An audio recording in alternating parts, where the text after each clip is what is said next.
بيجي كوجلت والله اسمه والله افتني وان تاني بريسنا وان تاني دبتنا وطو هزي اشتنيا جباتا في اسلام فاتنا جبان غفغاتا دنيا رماد ما جرات مراتا وتوكل جراتي اي تو يوم جراتا فقلت نجيب قرار تماتا كنت في نقيس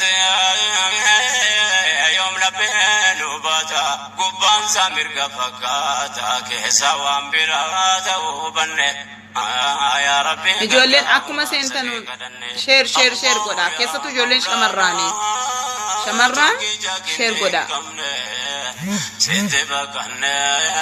يا ربي غرغار سكي قدن الله يا مولانا share godha nama wayi baareenin keessa jiru obboleetti keenya irratti maqaasid dha'uun barbaannu maatiin irrifatu maatiin hinna'u haatiin irrifatti obbolaan irrifatu abbaan irrifata maqaa dha'uun barbaannu dhalattu godina jimma ana gomma aggaaroti baareenin keessatti rakkoo guddaatu ragaa ajira ijooleen akkuma jirtanu share godha nama wayne gaajira nama citii kana achi beeku riyaa intalattiiti asirratti affeeruu barbaada ala caalaa anarraa isirraa akka dhageessanu barbaada ijoolleen shamarran akkasiiti miidhamaa jirti jechuudha wallahi zabanum akkamii keessa akka geenye jirru Allahu alam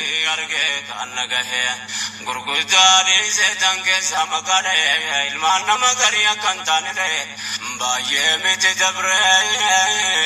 dabree kana ta'e dhiiras ta'ee dubaras boollan baanee bu'e yeroo umrii waggaa 18 ga'e machii dargaggummaa bakka jabdu ga'e akka fedhan ta'uun mirga waani ta'e wayita silaa eegamu keessa manaa ba'e beelaa fayyadaalu gamnitti ba'e ilma yahudaa jiitu jimmaa isa jirta jiitu jimmaa eegeen dubbadhoo qoradhaa waan ta'e meeqa tachinaa ba'e diigamu mirgaa mootummaan kenneef yaa rabbi gargaarsa kee kadhanne nututti godaane hambamaa komannaa heeraa feera sharaati kabajuu fi qabna ta'us ta'uu baatu saduguu hayyaana makana raayyaan waboodha bakkanneetti gallee lamuu eessa dhayaa dandeenyu eeggachuu dadhabnutti camna ani waa'ee siyaasaa yoomna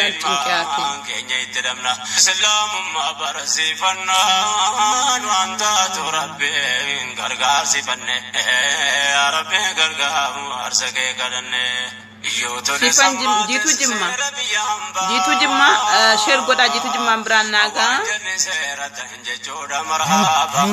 kesan wabasu goftanum najaba oftaye jiraju namu fedi kaba ro dise baye namu biya kaba jitu jimma yo dufte jirate tokko na barresi kaba kesan waba fatu kadanne rabbi gargaarsa kee kadhanne qooda godaantummaatiin fagaduu dubbeen yoo keessootti ilaalan nama cabsa qalbee ilmaan nama keenyaa nutis yaa rabbi nan gabaabsan numu waa'een biyya qarbee yaadiraa dubartii guduun baadhu dubbe achitti wal qiyyaasee wanni taate aybee jireenya beeyladaa jitu jimma yoo dhufte jiraate tokko na barreessi ajab sabri rabbi jireenya ummata garbee hanga isin dhuftutti assalamu alaikum wa rahmatullahi wa barakatuh ashama arkafuni jirtu ilmaana ya baga jiraatani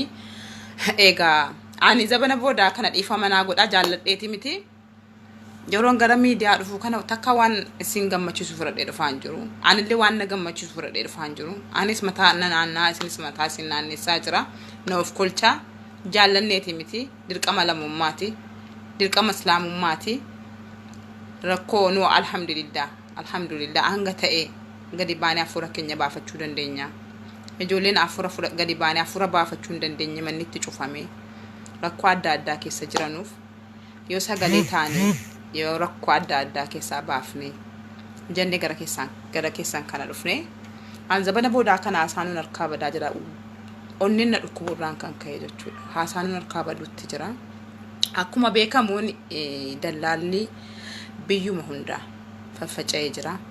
Dallaalummaa isa kan qarshii soon taane dallaalummaa isa mujrimummaa jechuun ani ilmaan namaa kuni baniin adam kuni yoo rabbiin hin sodaanne yoo qabrii of hin sodaanne eenyu sodaata jennee eegname. Amma bahiren keessatti irra caalaa obboleettii koo tokko neegaa jira. Isin dhuftee waa'ee kana irraa isinii dubbatti jechuudha. Intala tokko amma bahireniin keessatti maaltu ta'aa jira isinitti fakkaata? Ijoollee shamarran itti erganii harabni jechuudha. Mashaawara gara Saudi Arabiyaa isin geessina jedhanii ijoollee sossobanii maal godhu? Dinaara 300 harkaa fuudhanii mana kafilaati bachisiisu jechuudha. Ijoolleen suni jidduu lamman kanatti Suudii sin deemtu gaafa mana kafilaati baddee baatu jalqaba telefoona tarraa fuudhama. Lammata qarshinni waadaa sin galtee mana kafilaati baatee tarkaa fuudhatama. Sadaffaa immoo qabeenya isin uffatas ta'e warqis ta'e wooma isin qabdu arraa fuudhanii eessa geessu? Geessanii shaqqaa jarri fudhatanii jiraatan keessa geessanii manatti qollafu jechuudha.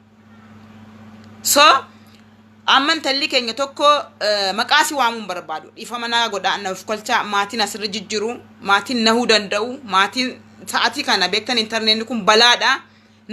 Nama abbaan jalaa du'e illee dhufee Facebook irratti tunniin dhagayin suuraa abbaa ofii argaa jechuudha asirratti. Facebookni kun Facebook badaa ta'ee jira jechuudha.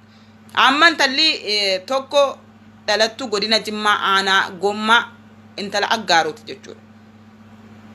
Akka kana sossobanii kan sossobdee baatus ilaa rabbiin sodaadha. Kan sossobee sagalee jedhaa jirtani. Sagaleen hin jiru. Bahiren keessatti kan sossobdee baastullee harabaan walii galtee shamarran akkasiiti. Rabbiin isinitti haa ta'u. Harabaan walii galtee shamarran akkasiitu ijoollee shamarraanii sossobdee mana kafiilaatii baafti. Maal jettiini? Egaa beektan interneetni kun yeroo balaadha isiniin jedhu balaa rabbiin gaaraan nutti harcaase jechuudha. Tokkoffaa amantaan wal qoqqooduu fide. Sadaffaa sanyiin tokkollee ta'e maqaa walitti moggaase sanyiin wal nyaachuu eegalee asini lakkaa'uu hin danda'u. Inni keenya ijaan argina jechuudha.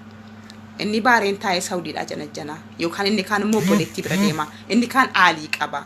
Ijoollee sossobanii akka kanatti maatii bira sin geessina. Dinaara 300 qofa qopheessaa jennaan intalli koo kun kaatee ijoolleen biraatti jiru natti fakkaata. Kan akkas gootu immoo shamarraani. Yoo anirraa dhageessanii waa biraatti intala fassaruu dandeessanii intala tokko ta'amma isin tokko naaf barreessitu jirtu Jimmaa bahareen jiraatti. Mana kafilaati 300 qopheessitee mana kafilaati baasan. Intalli kaleessa modeen gaddaa halkan baate halkan ta'e guyyaa ta'e hin beeku mana kafilaati baatetti. Yeroo mantalli kun baatu mobaayilii harkaa fuudhanii qarshii harkaa fuudhanii waan isin qabdu saamanii eessa geessaanii shaqqaa jarri kireeffatanii jiraatan keessa geessu.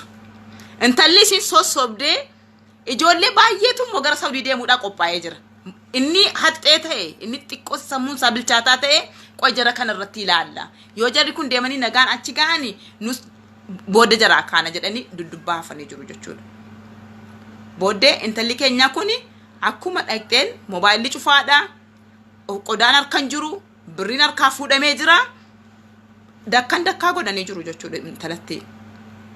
Booddee kana haraba tokko bakka namichi hin jiretti haraba tokko jaartii tokko argattee adiraa bilbila keenaa kenni jettee kadhattee lakkoofsa bahareniin keessa mataadhaan affazattee hin qabdu. Biyyatti lakkoofsa obboleessa qofa affazattee jirti jechuudha. Amma obboleessi yeroo sanatti bilbilteetti wanti inni beeku hin jiru jechuudha. Obboleessa tokkichatu beeka. Obboleessatti bilbilee adaraa ijoollee bahareen jirtutti waan akkanaati waan akka kana ta'een jira naa qaqqabaa jedhiini. An rakkoo guddaa keessa bu'eera. Jette bilbila sanaan obboleessatti bilbilti. Erga isin cufte obboleessi ijoollee bahareen jirtutti hiriyootas itti bilbilee obboleettiin koo rakkoo akka kana keessa jirti. Qaqqabaa fi jedhee yeroo inni bilbila itti ergu yeroo ijoolleen ayyeeshifan dhufteetti. Yeroo ijoolleen akka kana bilbila sanaan itti bilbilanii intala kana barbaadu eegalanu intalli jaartii maal jette iyyisiisaa fudhatee baheera. ammoo achillee yeroo sin bilbila argatten maatitti ijoolletti bilbiluu eegaltu intala sana achi immoo bakka sin jirtu sana ammoo fudhatee ba'e. Amman talli isin sossobdee manaa baate sun bilbila 3-4 guyyaatti jijjiirrattee itti fayyadamti. Intalli keenya garuu bilbilli si cufaadha. Amma ijoolleen baareen keessa jirtanu. Amaanaa lammummaa amaanaa islaamummaa isinitti jedha. Gandummaa maal isaati. Intala isii sossobdee manaa baafte intalatti. Karaa seeraatiinis ta'e ijoolleen ala hojjettanu. Karaa maaliitiinis ta'e dhaqaatii intalatti nuu qabaa seeraaf nu dhiyeessa. Yookaan gorraanis hin ta'u. Yookaan waan jarritti godhaa jiran nu hin beeknu. Intalattiin bakka sin geenye hin beeknu. Lubbuun jiraatte duutee sin hin beeknu. Intalatti si sossobdee ijoollee manaa yaasaa jirtutti kunoo amma intalli tokko jiitu jimma sifan jimma siif ergee jira maamaayyee. Siif ergee jira bayi deebii ummataaf ibsi. Situ quba qabaatillee faana deemuuf jettee ilaallachuudhaaf dudubbattafte jechuudha. Intala kana lakkoofsasii kunoo hiriyaan koo amma dhufteetti asirratti isii caalaa anarraa isii caalaa dhaggeeffattu.